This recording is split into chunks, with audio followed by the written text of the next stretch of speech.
पिंजरा पिंजरा रे। काय झालं रे बाळा? मोहन शेठचा फोन होता। मोहन शेठ म्हणजे तो ज्याच्याकडून बाबांनी कर्ज घेतलं होतं।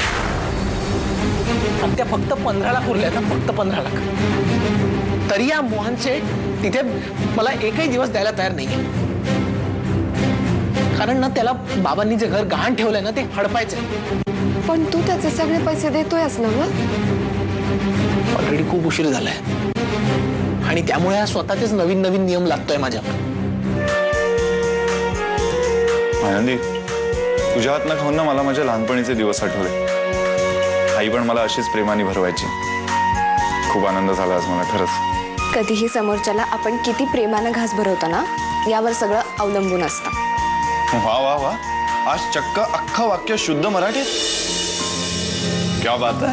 मग आता पुण्याला जायचं ना, एकदम झाक मराठी आला पाहिजे। पण खरं सांगू आनंदी, अमुक एका ठिकाणी जायचं म्हणून अमुक एक भाषा आलीच पाहिजे असं काही नसतं।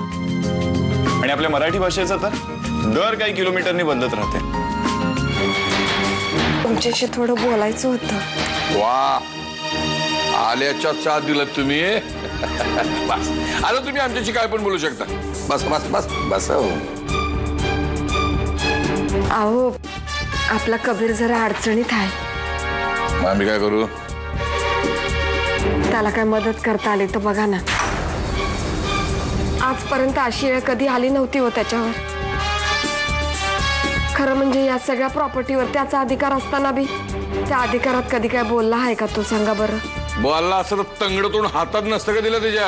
अहो, असं काय बोलताय तुम्ही? त्याला गरज आहे म्हणून आलाय ना?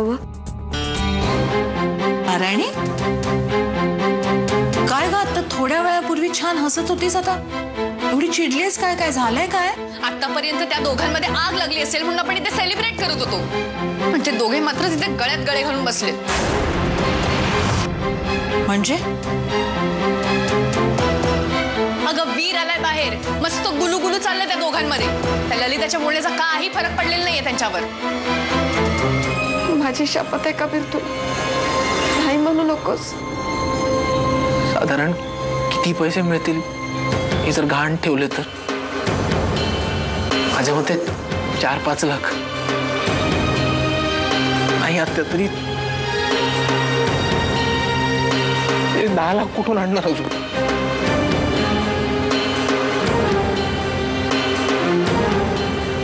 माझं नुसतं कपाट आवरायला घेतलं ना मी, तरी 10-12 लाख सहज निघतील बघ। पण सगळ्याला कुलूप आहे रे। आता तसं असेल तर आपण डिरेक्टली तात्यांची बोलायचं का? अक्काचा फोन कशाला केला असेल? बोला। ललिता, काय ग? काय झालं? आवाज का असा येतोय? नाही, भाच्याशी बोलत होते ना, तेव्हा जरा डोळे पाणावले। अच्छा, म्हणजे कबीर पण आहे वाटतं तुझ्या बरोबर। चला, अगं एक काम कर, म्हणजे मी तुला फोन केला होता की तुला इथे बोलवणार होते, जरा बोलायचं होतं तुझ्याशी। तर येताना कबीरलाही घेऊन ये ना, म्हणजे त्याच्याशी गप्पा होतील। नाही अक्का, आम्ही जरा महत्वाच्या विषयावर बोलत होतो बघा। त्या कबीरला थोडी अडचण आहे ना। अडचण? अगं, काय काय झालंय? एक मिनिट, कबीर आत्ता तुझ्या शेजारी उभा आहे का? म्हणून तुला बोलता येत नाहीये का? वय, मला सांग, त्याला आर्थिक मदतीची गरज आहे का? तसं असेल तर फक्त म्हण, म्हणजे मला कळेल। बर, किती पैसे हवेत त्याला? 1 लाख, 2, 5, 10, 15 हवेत का? तू एक काम कर, तू इथे ये। हां, मी तुझा जास्त वेळ घेणार नाही। आणि येताना कबीरला बरोबर घेऊन ये, बघू काय करता येत आहे। ठीक आहे, मी वाट बघते। पिंजरा